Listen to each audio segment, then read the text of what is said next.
कि हमारे वज़ीर आज़म ने ऐसी बात कही है। हमारा इस्लाम, हमारा अल्लाह हमें ये सिखाता है कि सबके साथ बराबरी से चलो।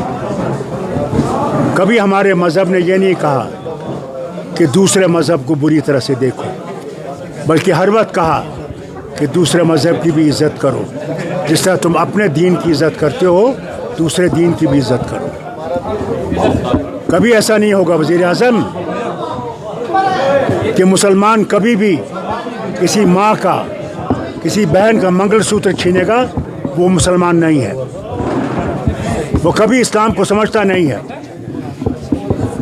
एक शख्स को आप मारोगे तो याद रखना उसमें वो फिर अल्लाह की तरफ से कहता है वो लाखों का कत्ल है, इंसानी कत्ल है। वो कैसा हो सकता है? मैं भी मुसलमान हूँ, मगर मेरे कुरान ने मुझे ये नहीं सिखाया कि दूसरे से नफ़रत करना। मैं उतना ही हिंदू से मोहब्बत करता हूँ जितना मैं सिख से, मुसलमान से मोहब्बत करता हूँ। मैं समझता हूँ वो भी तरक्की करेगा, हम भी तरक्की करेंगे, उसी से ये भारत उठेगा।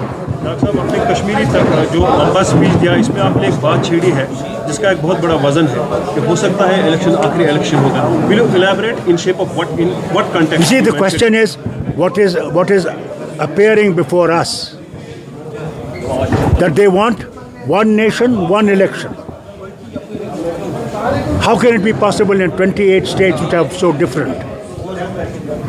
Secondly, their changing of constitution has been told, they themselves are saying it, कि हमने आईन बदलाना है, हमने ये संविधान बदलाना है।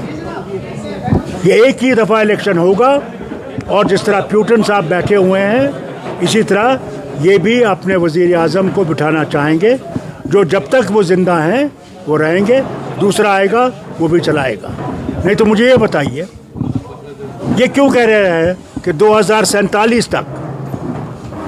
क्या ये 2047 तक रहेंगे? वो कैसे है? इनने सोच के रखा है कि हमने कोई इलेक्शन नहीं करना और हमने बैठना इसी कुर्सी पे और जो मर्जी है करना है, और कर रहे हैं। इलेक्शन कमीशन का जो बनता है उसमें क्या था? चीफ जस्टिस था of India, government of India का था, और अपोजिशन का लीडर था। चीफ जस्टिस को हटाने की क्या ज़रूरत पड़ी? क्या ज़रूरत पड़ी? खुद देखिए आप कि वहाँ 2 हुकूमत के नुमाइंदे हैं, एक अपोजिशन है, वो क्या कर सकेगा? जो उनकी मर्जी है वो करेंगे। फिर तो जम्मू कश्मीर की असेंबली के जो इंतखाबात हैं उन पर भी डाउट है। हमें पता नहीं है कि वो असेंबली इलेक्शन होंगे, कब होंगे। ये तो इलेक्शन कम, ये तो सुप्रीम कोर्ट ने कहा है। क्या पता अगर ये जीत जाएंगे ये सुप्रीम कोर्ट भी दबा देंगे, कोई पता नहीं। कैंडिडेट नॉर्थ का अनाउंस किया कि सजादुल को ही सपोर्ट करेंगे।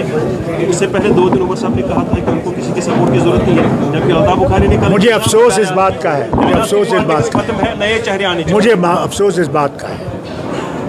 मैं तीनों से गुजारिश करना चाहता हूँ, वो आज़ाद साहब हों, सजाद लोन साहब हों, वो अपने बुखारी साहब हों, उन्हें ये देखना चाहिए जिनकी तरफ से वो खड़े हैं उनका रवैया क्या है मुसलमानों के लिए।